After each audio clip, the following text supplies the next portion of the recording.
birthday to you. Happy birthday, dear Nita. Happy birthday to you. May God bless you.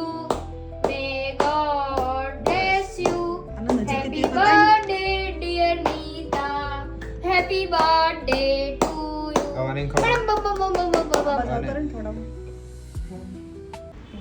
તો આજે મારો જન્મદિવસ છે, તો મારા જન્મદિવસ નિમિત્તે મેં અહીંયા સુપર ટેસ્ટી ચોકલેટી તેત બનાવી છે. આ તેત બહુ જ સરળ રીતે બની જાય છે અને ખાસ ઓકેઝન ઉપર આપણે જાતે આપણા હાથે બનાવો તો એનો આનંદ જ અલગ હોય છે. તો એના માટે મેં અહીંયા એક બાઉલ લઈ લીધું છે અને આમાં આપણે પહેલાં વેટ સામગ્રી એટલે તે લઈશું. એમાં મેં અડધો કપ જેટલું ઘી લીધું છે દેશી. તમે ચાહો તો તેલ બી લઈ શકો છો.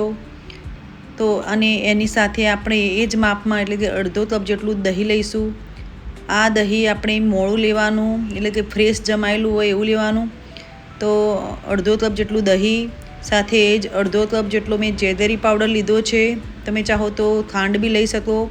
અને 1 ચમચ જેટલો કોફી પાવડર ઓપ્શનલ છે, ના લો તો બી ચાલે.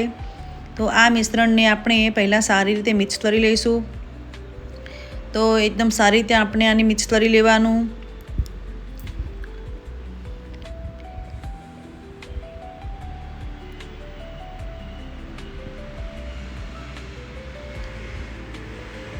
તો અહીં મારું મિશ્રણ સારું એવું તૈયાર થઈ ગયું. એકદમ સરસ રીતે આને મિક્સ કરી લીધું છે. હવે આમાં આપણે ડ્રાય સામગ્રી લઈશું. તો ડ્રાય સામગ્રીમાં અહીંયા મેં મોટી સલની લઈ લીધી છે. એમાં 1 કપ ઘઉંનો લોટ લીધો છે. તમે ચાહો તો મેદો બી લઈ શકો. અહીં મેં એકદમ દેશી સ્ટાઇલમાં તેત બનાવી છે અને 3 ટીસ્પૂન મેં કોકોઆ પાવડર લીધો છે. આ ચોકલેટી તેત બનાવવાની છે એટલે કોકોઆ પાવડર મેં 3 સ્પૂન લીધો છે. તમે 1-2 સ્પૂન લો તો બી ચાલે. એ જ 1 સ્પૂનના માપથી આપણે 1 સ્પૂન એટલે કે 1 ટીસ્પૂન આપણે બેકિંગ પાવડર અને અડધો ટીસ્પૂન જેટલો બેકિંગ સોડા લીધો છે.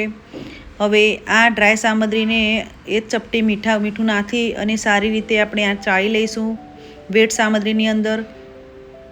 તો હંમેશા બધું ચાળીને જ લેવાનું જેથી અંદર લમ્સ ના રહે. તો અહીં આને આપણે સારી રીતે આ વેટ લિક્વિડની અંદર આપણે મિશ્રણની અંદર મિક્સ કરી લઈશું. અને પહેલાં સારી રીતે મિક્સ કરી લઈએ, પછી જોઈતા દૂધ સાથે આને આપણે સારું બેટર બનાવીશું. સાથે જ મેં અહીં ઓવનને પ્રીહીટ માટે મૂકી દીધું છે કન્વેક્શન મોડમાં.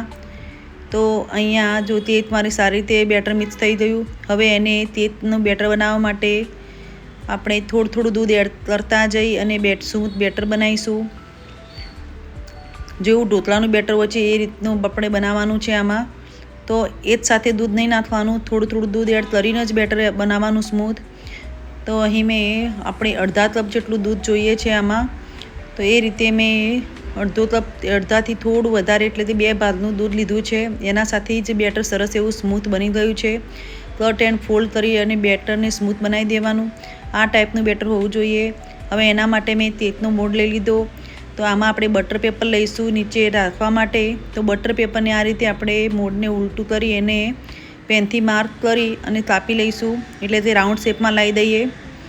પછી એને નીચે મૂકી એને તળિયે મૂકી દેવાનું અને એના ઉપર આપણે ઘી નાખી અને ગ્રીસ કરી લઈશું. તો અહીંયા મેં ગ્રીસ કરી લીધું. હવે આ બેટરને તેતની એટલે મોલ્ડની અંદર એડ કરીશું. તો આ બેટર સારી રીતે અંદર એડ કરી દેવાનું પહેલાં. પછી આપણે એને ટેપ કરી દઈશું જેથી અંદર એર ના રહે.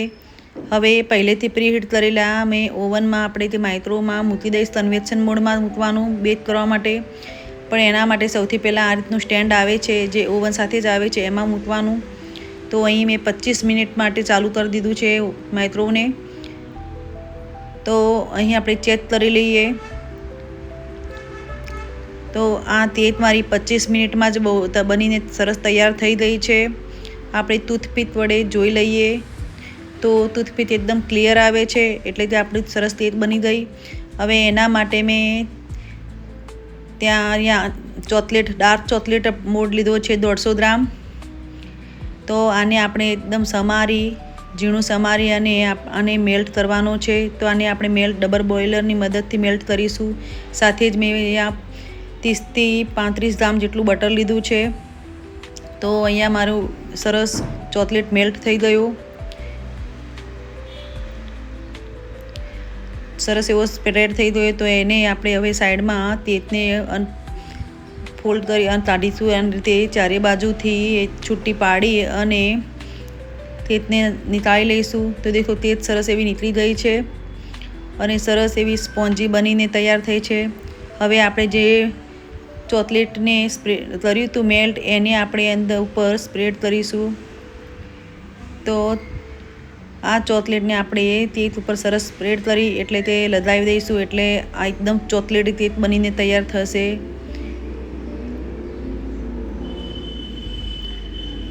તો અહીંયા તેત મારી એકદમ રેડી છે ખાવા માટે.